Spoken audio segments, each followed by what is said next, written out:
Hi friends, சுட்டி milli சொல்கிற இனி வரப்போகிற எபிசோட்ஸ்க்கான ப்ரிம தான் இந்த வீடியோவில் பார்க்க போகிறோம். வாங்க ஃப்ரெண்ட்ஸ் பார்க்கலாம். சுடருக்கு ரொம்ப உடம்பு முடியல அப்படின்ன உடனே நம்ம வெற்றியால் கொஞ்சம் கூட தாங்கிக்கவே முடியல. நைட்டு யாருக்கும் தெரியாமல் வந்து சுடரை பார்த்தாங்க.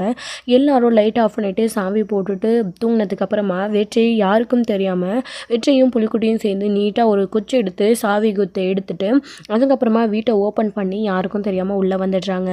அப்புறம் வெற்றி, நான் இங்கேயே வெயிட் பண்ணுறேன், நீ போய் உள்ளே சுடரை பார்த்துட்டு வா அப்படின்றாங்க. இங்கே புலிக்குட்டி, நான் நைட்டு முழுக்க சுடர் கூட இருக்கலான்னு முடிவு பண்ணியிருக்கேன், நீ கிளம்புறதா தான் கிளம்புன்றாங்க. டி வெற்றி, என்னடா உன்னை விட்டுட்டு நான் எப்படி போகிறது? அது மட்டும் இல்லாமல் நைட் ஃபுல்லாக நீ சுடர் கூடவே எப்படி வெற்றி? பார்த்துட்டாங்கன்னா பிரச்சனை ஆகிடும்டா அப்படின்றாங்க. இல்லைடா, அது எதுவும் ஆகாது, நான் போய் சுடரை பார்க்குறேன். ஆமாம், உடம்பு சரியாகிறதுக்கு சீக்கிரமான கஷாயம் கொடுக்கறதுக்கு இயற்கையான முறையில் இது மூலிகை மருந்து தானே, இதை எடுத்துகிட்டு நான் போகிறேன், நீ இங்கே வெயிட் பண்ணாலையும் வெயிட் பண்ணி இல்லை போகிறது இருந்தாலையும் போடா, உன் விருப்பம்ன்றாங்க. வெற்றி, உன்னை விட்டுட்டால நான் போக முடியாது, நான் இங்கேயே வெளியே இருக்கேன்டா, நீ போய் சுடரை பார்த்துட்டு அவ கூட கொஞ்ச நேரம் இருந்துட்டு வா. ஆனால் ரொம்ப நேரம் இருக்காதடா வெற்றி, கொஞ்ச நேரம் இருந்துட்டு வந்துடு என்ன அப்படின்றாங்க. சரிடா அப்படின்னு வெற்றியும் உள்ளே வராரு.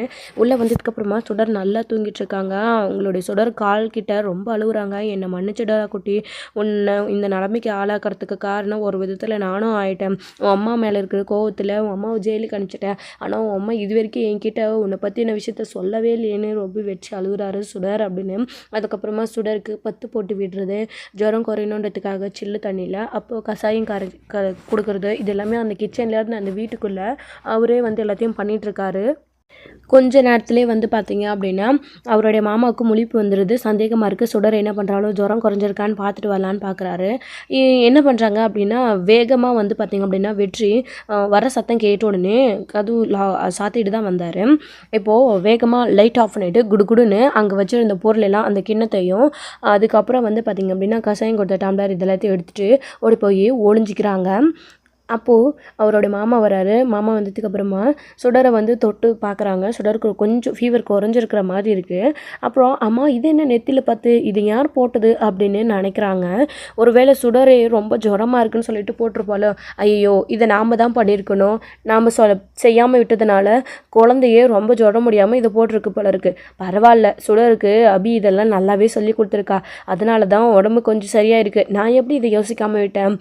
சரி, நல்லா தூங்கட்டும்னு சொல்லிட்டு திரும்பவும் அவர் எந்திரிச்சு உள்ளே போயிடுறாரு. உள்ளே போனதுக்கப்புறமா கொஞ்ச நேரம் கழிச்சு அவருடைய அண்ணன் ரூமை எட்டி பார்த்துட்டு அவர் நல்லா தூங்கிட்டு இருக்காரு. தூங்கினதுக்கப்புறமா திரும்பவும் யாரும் வெளியில் வந்துடக்கூடாதுன்னு என்ன பண்ணுறாரு, வீட்ரி லேசாக லாக் பண்ணி விட்டுறாரு. லாக் பண்ணிவிட்டு டக்குன்னு வரக்கூடாதுன்ட்டு அப்புறம் தான் வெளியில் வராங்க. வந்து சுடர்கிட்ட திரும்பவும் உட்காந்துக்கிட்டு சுடரை எழுப்பி அந்த கஷாயத்தை கொடுக்குறாங்க. யார் இது கஷாயம்லாம் கொடுக்குறது இந்த நேரத்தில்? மாமாவா? நம்மளை மாமா எதுனமோ கொடுக்குறாருன்னு கண் விழிச்சு பார்க்குறாங்க சுடர். பார்த்தா வெற்றி கேப்டன் அப்படின்னு சொல்ல ரொம்ப சந்தோஷப்படுறாங்க.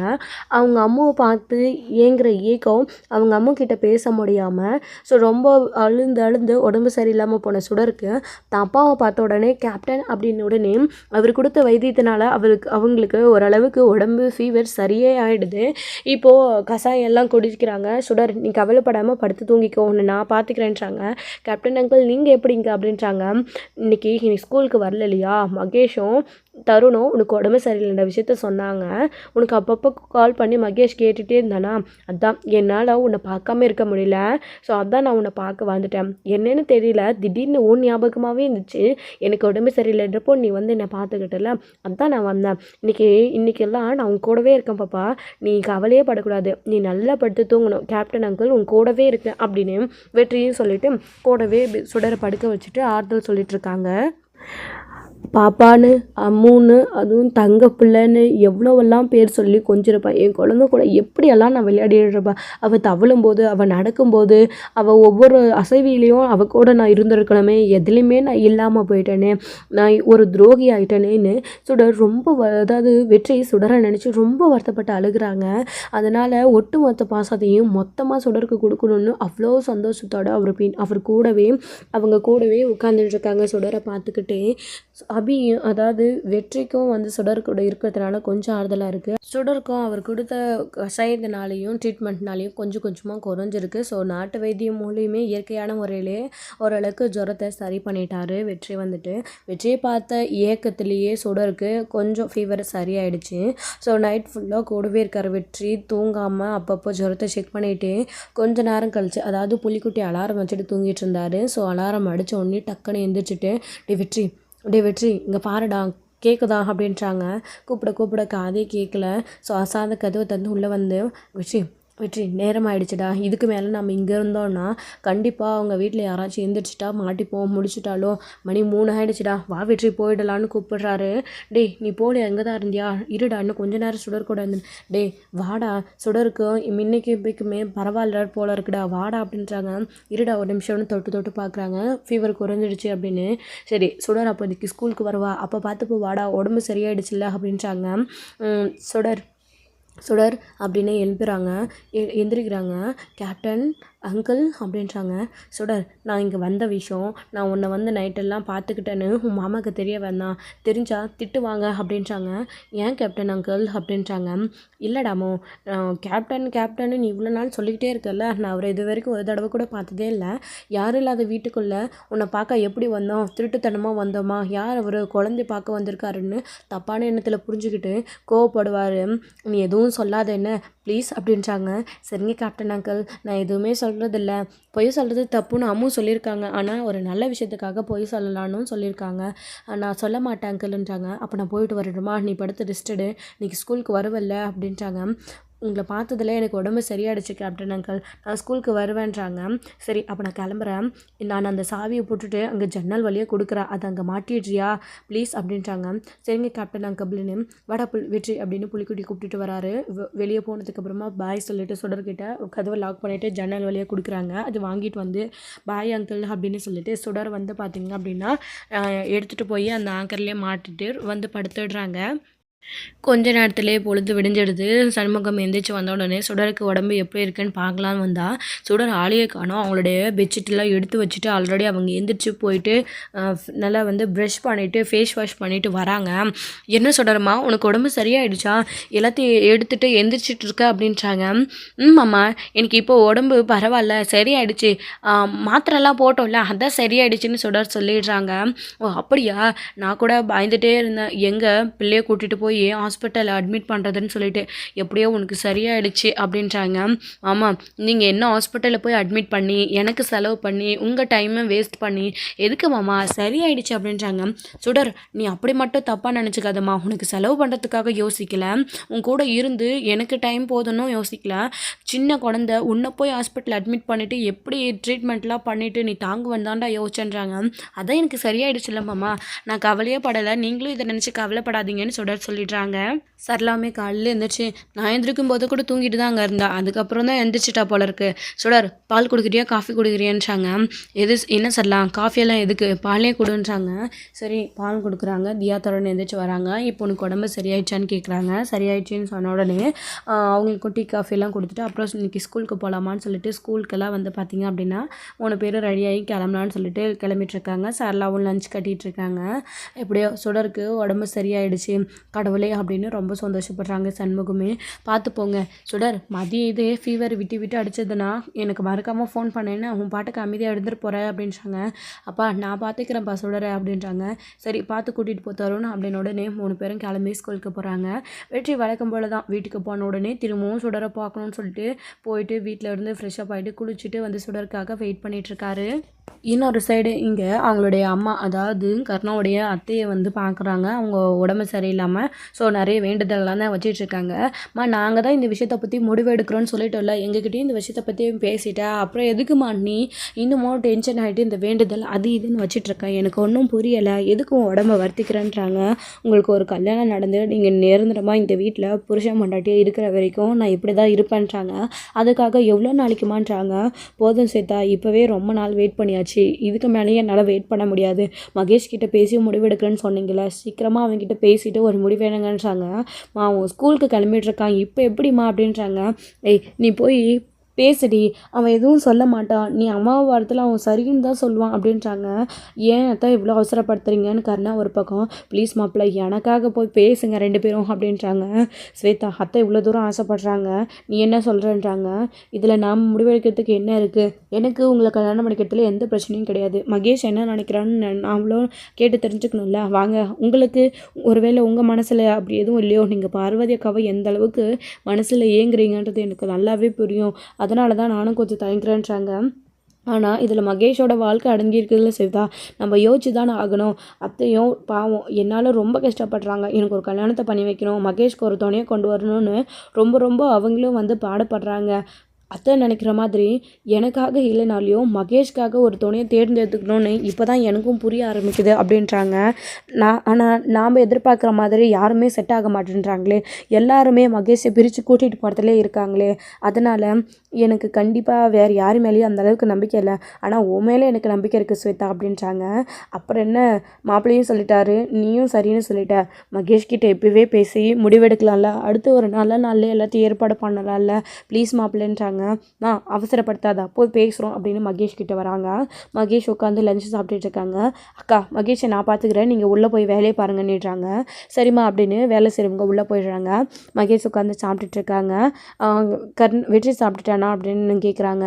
எனக்கு என்ன தெரியும் அப்படின்னு இங்கே ஸ்வேதா சொல்லவும், அவங்கள தான் கேட்டேன் அப்படின்றாங்க. ஐயா காலையில் வெளியில் கிளம்பிட்டாரு அப்படின்னு சொல்லிட்டு அவங்களும் போயிடுறாங்க. இவன் என்ன பண்ணுறான், வர வர ஆளே சரியில்லை, என்ன பண்ணுறான்னு ஏது பண்ணுறான்னு ஒன்றுமே புரிய மாட்டேங்குது அப்படின்னு அவங்களும் யோசிச்சுட்டே இருக்காங்க கருணாவும். இப்போ மகேஷ் கிட்ட, மகேஷ் சாப்பிட்டுட்டியா, ஸ்கூலுக்கு கிளம்பிட்டியா, எல்லா ஹோம்ஒர்க்லாம் முடிச்சிட்டியான்றாங்க. எல்லாம் முடிச்சுட்டு சேர்த்தாமா அப்படின்ட்டு இருக்காங்க. இல்லை மகேஷ், உங்ககிட்ட ஒரு முக்கியமான விஷயத்தை பற்றி பேசணுன்றாங்க. என்கிட்டயா ஸ்வேதம்மா, என்கிட்ட என்ன முக்கியமான விஷயம் சொல்லுங்கள் ஸ்வேதம்மா, எதுவாக இருந்தாலும் அப்படின்றாங்க. இல்லை மகேஷ், மாட்டி சொல்லிகிட்டே இருக்காங்கல்ல, நான் உனக்கு அம்மாவை வரணும்னு, உன்னுடைய அப்பாவை நான் கல்யாணம் பண்ணிக்கணும்னு சொல்லிட்டு எனக்கு என்ன முடிவெடுக்கிறதுனே தெரியல, உனக்காக நான் யோசிக்கிறேன், யாரை கல்யாணம் பண்ணிக்க கூட்டிகிட்டு வந்தாலும் உன்னை பிரிக்கிறதுலே கரெக்டாக இருக்காங்க, எனக்கு உன்னுடைய வாழ்க்கை தான் முக்கியம், அதான் உன்கிட்டயே கேட்டு முடிவெடுக்கலான்னு வந்திருக்க, நீ என்ன சொல்கிற மகேஷ் அப்படின்றாங்க. ஸ்வேதாம்மா, இதை நீங்கள் கேட்கணுமா, எனக்கு நீங்கள் அம்மாவை வரதில் ரொம்ப ரொம்ப சந்தோஷம், அம்மாவுக்கு அடுத்தது எனக்கு நீங்கள் தானே எல்லாமே ஸ்வேதாம்மா, சின்ன வயசுலேருந்து வேறு யாராச்சும் நீங்கள் சொல்கிற மாதிரி டேடியை கல்யாணம் பண்ணிக்கிட்டா என்னை பிரிச்சுடுவாங்க, நான் டேடி கூடயும் உங்கள் கூடவே இருக்கணும் ஸ்வேதாம்மா, ப்ளீஸ் ஸ்வேதாம்மா, டேடி நீங்கள் கல்யாணம் பண்ணிக்கோங்க, பாட்டி சொல்கிற மாதிரி எனக்கும் இந்த ஆசை ரொம்ப நல்லாவே இருந்துச்சு, பாட்டி கேட்குறதுக்கு முன்னாடி இந்த விஷயத்தை பற்றி நான் உங்ககிட்ட கேட்கலாமான்னு யோசிச்சுட்டு தான் இருந்தேன், நீங்கள் டேடிக்காக நிறைய பொண்ணு அரேஞ்ச் பண்ணும்போது, ஆனால் நான் சின்ன பையன் இல்லையா, இதெல்லாம் கேட்டால் தப்பாக போய்டும்னு நான் எதுவுமே கேட்கல ஸ்வேதாம்மா, இப்போ நீங்களே கேட்கறதுனால என் மனசில் இருக்கிற எல்லாத்தையுமே சொல்லிட்டேன் ஸ்வேதாம்மா, டேடி ப்ளீஸ் டேடி, ஸ்வேதாம்மாவை கல்யாணம் பண்ணிக்கோங்க, நீங்கள் 2 பேரும் கல்யாணம் பண்ணிக்கிட்டீங்கன்னா எனக்கு அப்பாவும் அம்மாவும் கிடைச்சிருவீங்க, நான் ரொம்ப சந்தோஷப்படுவேன், நானும் இங்கேருந்து எங்கேயும் போக வேணாம்ல அப்படின்றாங்க. நீ ஏன்டா இங்கேருந்து போகணும் மகேஷ், இந்த மொத்த சொத்துக்கும் ஒரே வாரிசு நீ தானடா, நீ எங்கடா போக முடியும் அப்படின்றாங்க. இல்லை டேடி, நான் ஒருத்தராகவே இருக்க விரும்பலை, நீங்கள் தான் ஸ்வேதாம்மாவை கல்யாணம் பண்ணிக்க போகிறீங்கல்ல, ஸ்வேதாம்மாவை கல்யாணம் பண்ணதுக்கப்புறமா எனக்கு ஒரு குட்டி தங்கச்சி பெற்று கொடுத்துருங்க டாடி, நானும் பாப்பாவும் ரொம்ப ஜாலியாக விளையாடுறோம், நாங்கள் 2 பேருமே இருக்கோம் அப்படின்னு கேட்குறாங்க. மகேஷ் இப்படி ஒரு வார்த்தை கேட்பாங்கன்னு ஸ்வேதாவும் சரி கருணாவும் சரி யோசிக்க கூட இல்லை. இப்படி மகேஷ் கேட்ட உடனே, அப்படி போடுடா என் சிங்கக்குட்டின்னு கருணாவுக்கு உள்ளுக்குள்ளே அவ்வளோ சந்தோஷம், பயங்கரமாக உள்ளுக்குள்ளே ஒரு குத்தாட்டமே போடுறாரு. அப்போ தான் இதை கேட்டு ஸ்வேதாக்குமே சரியான வெக்கம். ஸ்வேதாம்மா என்ன சொல்கிறீங்க, சரிதானே அப்படின்றாங்க. மகேஷ், அதெல்லாம் அப்புறம் பார்த்துக்கலாம், உனக்கு இதில் ஓகே இல்லை, எனக்கு அப்படின்னா எந்த ப்ராப்ளமும் இல்லை, நான் உன் டேடியை கல்யாணம் பண்ணிக்கிறேன்றாங்க. நீங்கள் என்ன சொல்கிறீங்கன்றாங்க. மகேஷே சரின்னு சொல்லிட்டான், இதுக்கப்புறம் நான் எதுக்கு யோசிக்கணும்னு உடனே இவங்க பாட்டி இதெல்லாத்தையும் பார்த்துட்டு, அப்படி சொல்லுடா என் பேராண்டி அப்படின்னு சொல்லிட்டு, எப்படியோ பையன் ஒத்துக்கிட்டான், நீங்கள் 2 பேரும் ஒத்துக்கிட்டீங்க, இப்போ தான் எனக்கு ரொம்ப நிம்மதியாக இருக்குது, கூடிய சீக்கிரமாக ஒரு நல்ல நாள் பார்த்து கல்யாணத்துக்கு ஏற்பாடு பண்ணிடலாம் அப்படின்னு அவங்களுடைய அம்மா வந்து சொல்லிட்டு, ரொம்ப சந்தோஷம் மாப்பிள்ள, ரொம்ப சந்தோஷம், மகேஷ் ஸ்கூலுக்கு போகலாமான்னு அவங்க பாட்டி மகேஷை கூப்பிட்டுட்டு, வர ஸ்வேதம்மா வரேன் டேடின்னு சொல்லிட்டு அங்கேருந்து கிளம்புறாங்க. என்ன ஸ்வேதா மகேஷ் சொன்னது அப்படின்றாங்க. போங்க மாமா, எனக்கு வெக்கமாக இருக்குன்னு ஸ்வேதா அங்கேருந்து போயிடுறாங்க. அடே ஸ்வேதாக்கு வெக்கம்லாம் வருமா? பரவாயில்லையே, முதல் டைம் நான் ஸ்வேதா கிட்ட இந்த ஒரு விஷயத்தை பற்றி பேசியும் அவன் ரொம்ப வெக்கத்தோடு போகிறான்னா, அப்போ என்னை கல்யாணம் பண்ணிக்கிறதுல அவளுக்குமே சம்மதம்.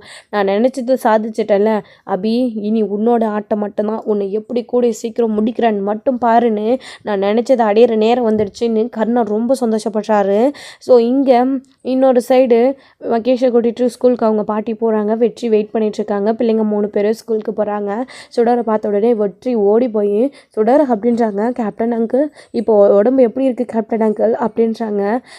சரியாயிடுச்சு கேப்டன் அங்கிள் அப்படின்றாங்க மகேஷ். அது மட்டும் இல்லாமல் அதாவது தருணும் தியாவும் இருக்கிறதுனால காது கிட்ட போயிட்டு, நீங்கள் எனக்கு 10 போட்டு விட்டு அது மட்டும் இல்லாமல் எனக்கு குடிக்க ஏதோ வைத்தியம்லாம் கொடுத்தீங்கல்ல, அதெல்லாம் சாப்பிட்டதுக்கப்புறமா எனக்கு உடம்பு சரியாயிடுச்சு கேப்டன் அங்கிள் அப்படின்னு குசன்னு சொல்கிறாங்க. வெற்றிக்கு இப்படி சுடர் பேசும்போது எவ்வளோ சந்தோஷமாக இருக்குது தெரியுமா? அப்படியாடா அப்படின்னு. என்ன எங்களுக்கு தெரியாமல் கேப்டன் கிட்ட ரகசியம் அப்படின்றாங்க. ஆமாம், எனக்கும் சுடருக்கு நடுவில் 1000 இருக்கும் அப்படின்றாங்க. அது சரிதான் அப்படின்னுறாங்க. அப்பா பொண்ணுக்குள்ளே இது கூட இல்லைனா எப்படின்னு தான் வெற்றி மனசுக்குள்ளே நினைக்கிறாரு. சரிங்க கேப்டன் அங்கிள், நீங்கள் சாப்பிட்டீங்களா? உங்களுக்கு உடம்பு ஓகேவான்றாங்க. எனக்கு என்னடா, நான் நல்லா தான் இருக்கேன் அப்படின்னு. சரி ஸ்கூலுக்கு கிளம்பட்டுமா அப்படின்னு. எல்லோரும் ஏறுங்க, நானே ஒன்று ட்ராப் பண்ணிடுறேன்னு இவங்க எல்லாரையும் கூப்பிட்டு ஸ்கூலுக்கு வெற்றி கிளம்பி போகிறாரு. ஸோ இன்னொரு சைடு மகேஷ் அவங்க பாட்டி கூட்டிகிட்டு வந்து இறக்கவும், ஸோ மகேஷை கூட்டிகிட்டு வராமல் இந்த பொண்ணையும் இவங்களையும் எதுக்கு கூட்டிகிட்டு வந்து இவன் இறக்கிட்டு இருக்கான் அப்படின்னு நினைக்கிறாங்க. ஸோ அப்படி பார்த்துட்டு அவங்களும் அங்கேருந்து கிளம்பிடுறாங்க. ஸோ ஆக்சுவலி அவங்கள வெற்றி பார்க்குறது கிடையாது. இதோட இந்த எபிசோடு வந்து முடிச்சிருக்காங்க. அடுத்தடுத்த எபிசோடில் என்ன நடக்க போகுது? மகேஷோட பாட்டி இந்த விஷயத்த கர்ணா கிட்ட சொன்னால் கர்ணாக்கு ஏதாச்சும் சந்தேகம் வருமா? வெற்றி எதுக்கு சுடரை கூட்டிகிட்டு போனோன்னு கொஞ்ச நாளாக அவன் ஆளே சரியில்லைன்னு வெற்றி மேலே ஏதாச்சும் சந்தேகம் வரப்போதா? என்ன நடக்கும்போது அப்படின்றதெல்லாம் வெயிட் பண்ணி நெக்ஸ்ட் வீடியோவில் பார்க்கலாம். Plus thank you. இந்த வீடியோ உங்களுக்கு பிடிச்சிருந்தா லைக் பண்ணுங்கள், ஷேர் பண்ணுங்கள், கமெண்ட் பண்ணுங்கள்.